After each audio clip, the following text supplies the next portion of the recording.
Good afternoon, everyone, and welcome to our webinar, Supporting Skills for Women Entrepreneurs, Innovators in Accounting and Finance. This event is supported by UNESCO and Empire Code Loves Back. This regional training will enable the students, underserved young women, and women in grassroots to participate in innovations, develop creative industry, and contribute to local and national economic development, and nurture entrepreneurs and business incubators. This project is part of the wider effort in implementing the 2030 Agenda and its SDGs, especially on goals 4, 5, 9, and 17. So my name is Felicia and I'm your speaker for today. I'm also the co-founder of Empire Code and Empire Code Loves Back. A little background on myself, I graduated with a degree in accountancy from one of the Singapore's top universities, and started my career as a tax accountant in Deloitte. I then moved on to product control, where I was responsible for safeguarding the assets of Tier 1 investment banks through ensuring accurate reporting of daily P&L and valuation figures for the trading desks in London and Singapore. Due to my knowledge and experience in computer science education for beginners, I've been invited to speak about our commercial and philanthropic work in education across ASEAN, Hong Kong, and Japan. I was and still am inspired by my mom, Madam Sri, who was a Singapore Ministry of Education Mathematics, Design and Technology teacher for more than 40 years. She now sits on the board of Empire Code Education as consultant. I head up the education team, where I promote early childhood education and the upskilling of adults.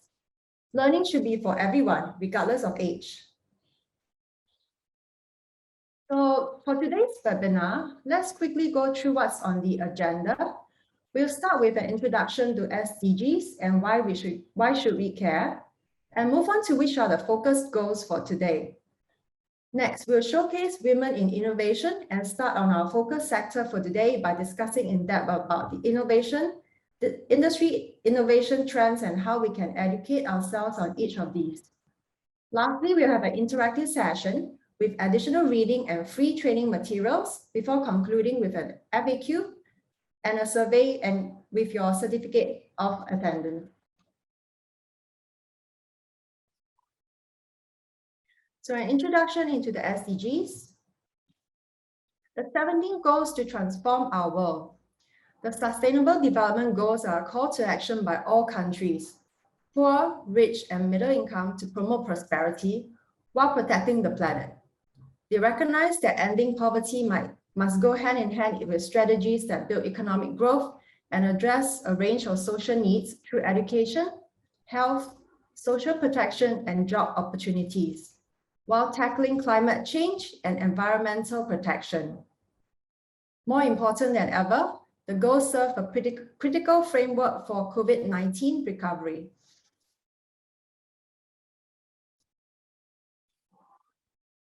Why should we care?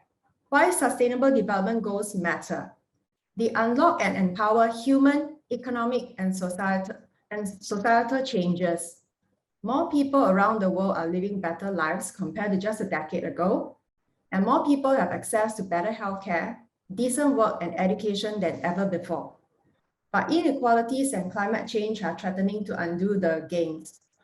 Investment in inclusive and sustainable economies can unleash significant opportunities for shared prosperity. And the political, technological, and financial solutions are all within our reach. Our focus goals for the day. Goal number 4, education. Education enables upward socio-economic mobility and is a key to escaping poverty. Over the past decade, major progress was made towards increasing access to education and school enrollment rates at all levels, particularly for girls. Nevertheless, about 260 million children were still out of school in 2018, nearly 1/5 of the global population in that age group, and more than half of all children and adolescents worldwide are not meeting minimum proficiency standards in reading and mathematics. So a few definitions. Let's take a look at social mobility. It relates to the movement of individuals, families, households, or other categories of people within or between social strata in a society. It is a change in social status relative to one's social location within a given society. And what do we mean by proficiency? This means the fact of having the skill and experience of doing something. In 2020, as the COVID-19 pandemic spread across the globe, a majority of countries announced the temporary closure of schools, impacting more than 91% of students worldwide. By April 2020, close to 1.6 billion children and youth were out of school, and nearly 369 million children who rely on school meals needed to look for other sources for daily nutrition. Never before has so many children been out of school at the same time, disrupting learning and upending lives, especially the most vulnerable and marginalized. The global pandemic has far-reaching consequences that may jeopardize hard-won gains in improving global education. Our next goal is about gender equality. Gender equality is achieved when women, men, girls and boys have equal rights, conditions, and opportunities, and the power to shape their own lives and contribute to the development of society. Empowering women and promoting gender equality is crucial to accelerating sustainable development. Ending all forms of discrimination against women and girls is not only a basic human right, but it also has a multiplier effect across all other development areas. What do we mean by empowerment? It relates to the process of becoming stronger and more confident, especially in controlling one's life and claiming one's rights. Discrimination is the act of making unjustified distinctions between human beings based on the categories to which they are perceived to belong. An example of a category is gender. There has been progress over the last decades. More girls are going to school. Fewer girls are forced into early marriages, and more women are serving in parliament and positions of leadership. And laws are being reformed to advance gender equality. Despite these gains, many challenges still remain. The coronavirus outbreak worsens existing inequalities for women and girls everywhere, from health and the economy to society and social protection. The pandemic has also led to a steep increase in violence against women and girls. With lockdown measures in place, many women are trapped at home with their abusers, struggling to access services that are suffering from cuts and restrictions. Emerging data shows that since the outbreak of the pandemic, violence against girls and women, and particularly domestic violence, has intensified. Let's talk about goal number 9, which is about industries, innovation, and infrastructure. Innovation and technological progress are key to finding lasting solutions to both economic and environmental challenges, such as increased resource and energy efficiency. Globally, investment in research and development as a proportion of GDP increased from 1.5% in the year 2000 to 1.7% in 2015, and remained almost unchanged in 2017, but was less than 1% in developing regions. We need this figure to increase in developing nations. What do we mean by industries? It refers to a group of manufacturers or businesses that produce a particular kind of goods or services. Innovation, the action or process of making changes in something established, especially by introducing new methods, ideas, or products.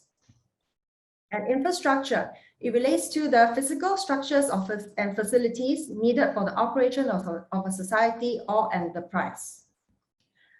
Global manufacturing growth has been steadily declining, even before the outbreak of the COVID-19 pandemic.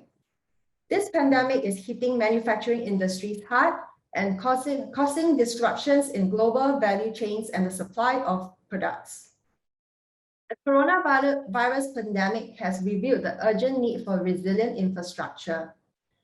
The Asian Development Bank notes that critical infrastructure in region remains far from adequate in many countries, despite the rapid economic growth and development the region has experienced over the past decade.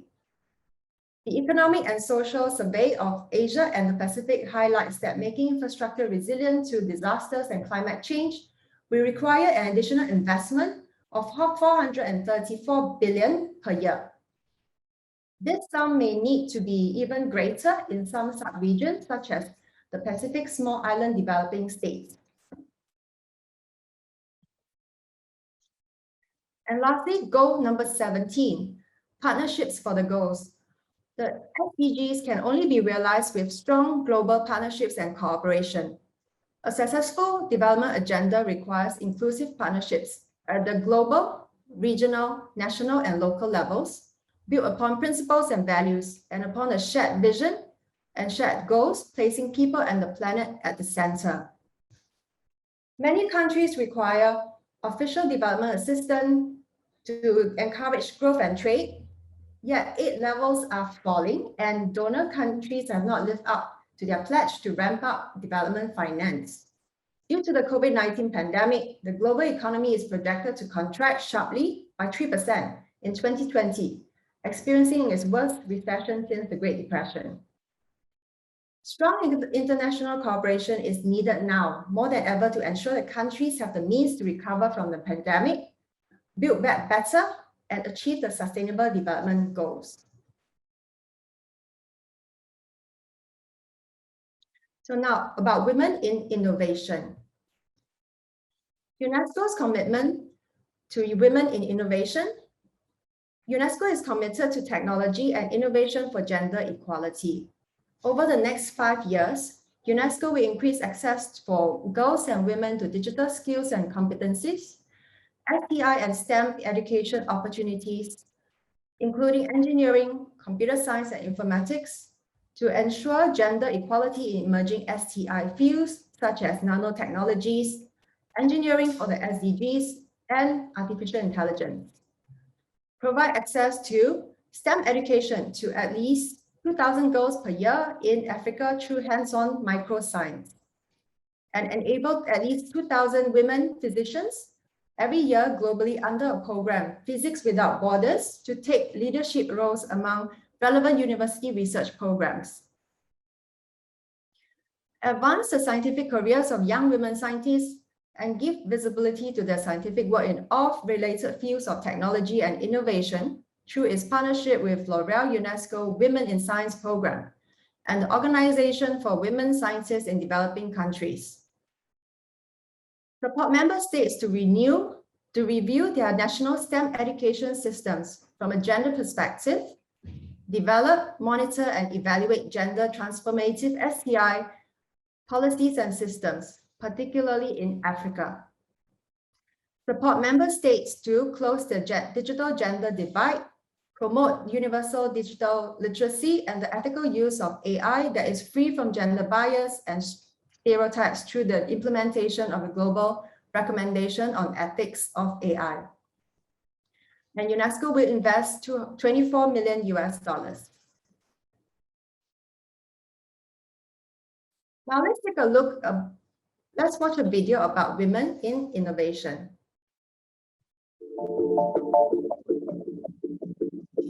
We do a disservice to society as a whole if we are not providing the same kinds of encouragement to women to contribute as we do to men.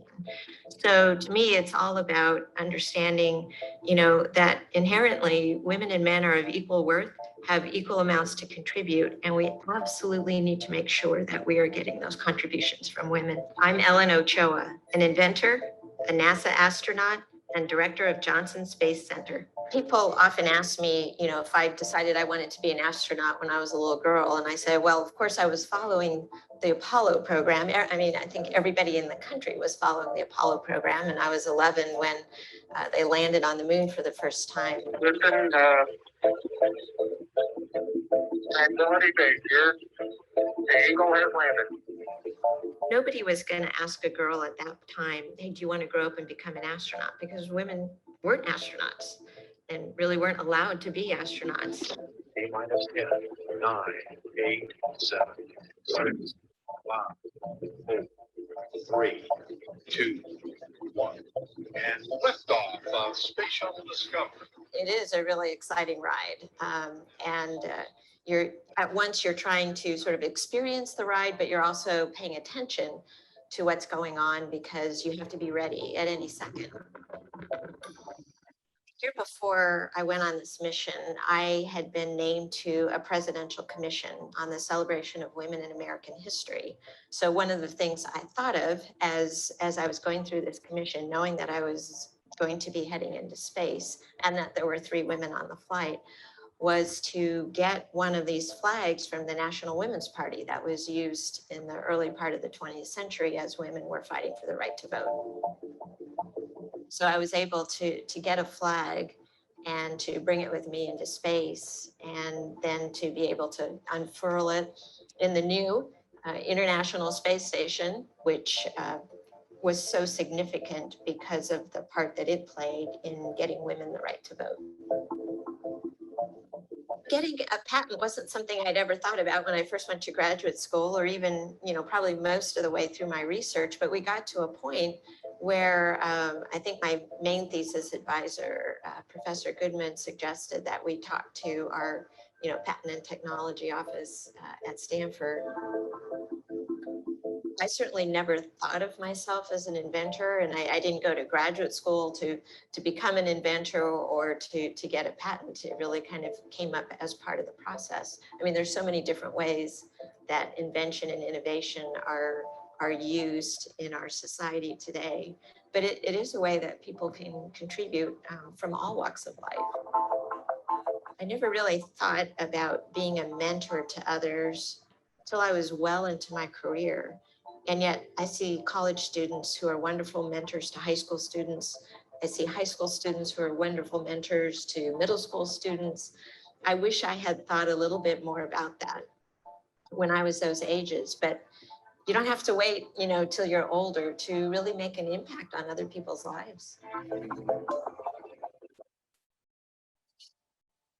I know myself how important it is to see somebody else doing that maybe you have something in common with or can relate to in some way. It was certainly an inspiration for me when the first 6 women were selected for the astronaut program, and Sally Wright in particular, because she was a physics major like me, and because she went to Stanford, which is where I went for graduate school.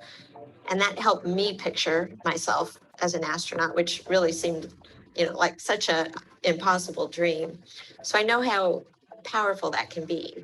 And if there's anything that I can do to help students, just dream bigger dreams, have bigger goals, think about doing more than maybe they would have otherwise, then that's just hugely rewarding to me. I think about how I draw inspiration for the women who came before me and how meaningful that is to me. And to think that I might have that role in other women's lives. I think it's just another gift that I've gotten from NASA with what I've been able to do there.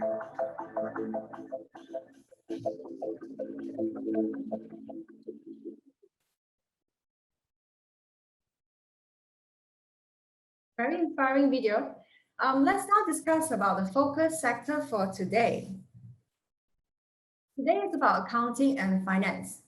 So accounting and finance involves the concepts of money, business and management, with an emphasis on professional careers in these areas. Accounting relates to information analysis for different aspects of a business, while finance solely concerns the business monetary funds. One will be getting numerous job opportunities and career options after obtaining a well-recognized accounting and finance diploma or degree. If you believe that you have a strong analytical mind and numeracy skills and are confident that you can efficiently manage money, you can be successful in the area of accounting and finance. But how can one be innovative in this sector?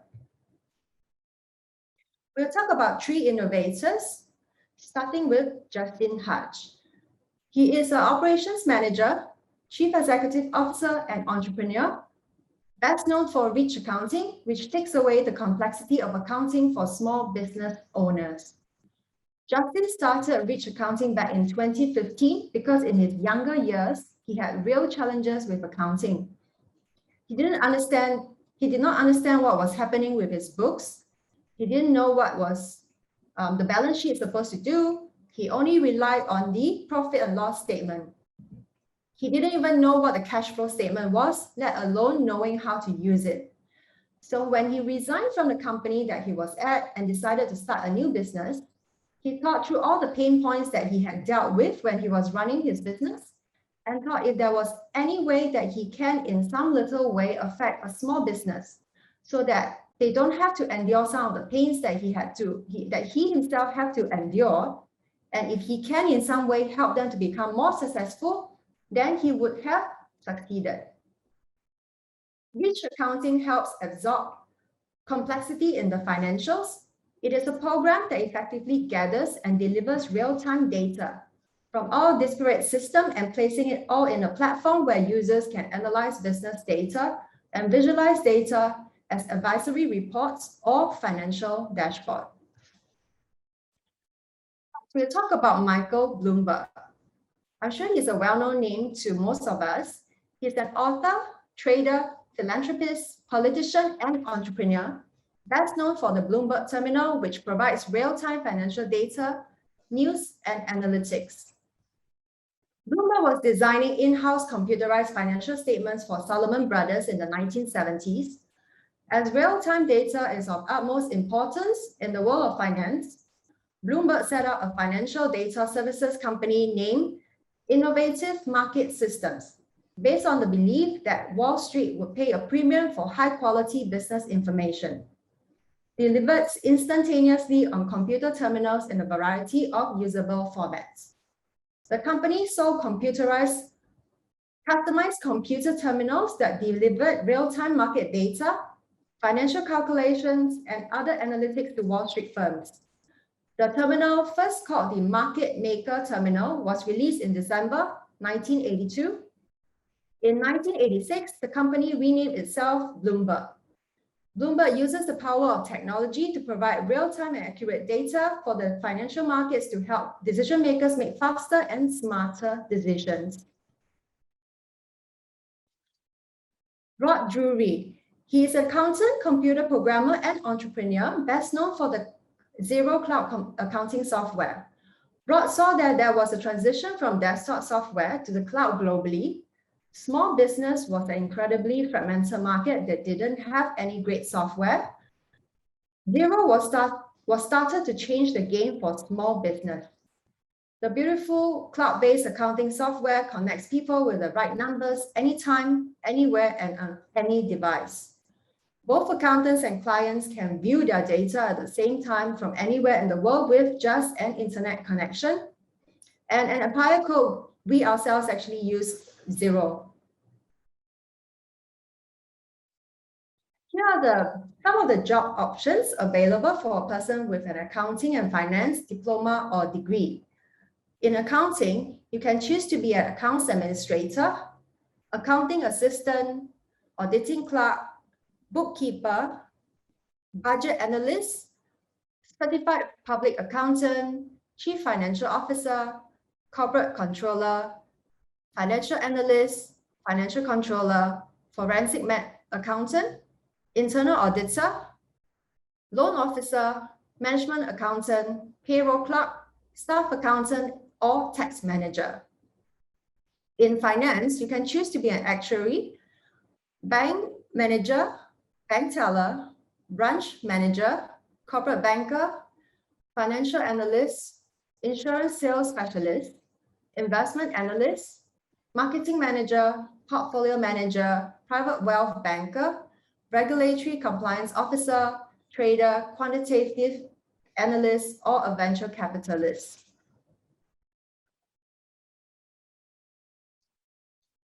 Now we're going to discuss about the industry innovation trends. Here are the 6 biggest trends. Number 1, artificial intelligence. 2, big data. Number 3, blockchain. 4, cloud computing. Number 5, Internet of Things. And lastly, robotic process automation.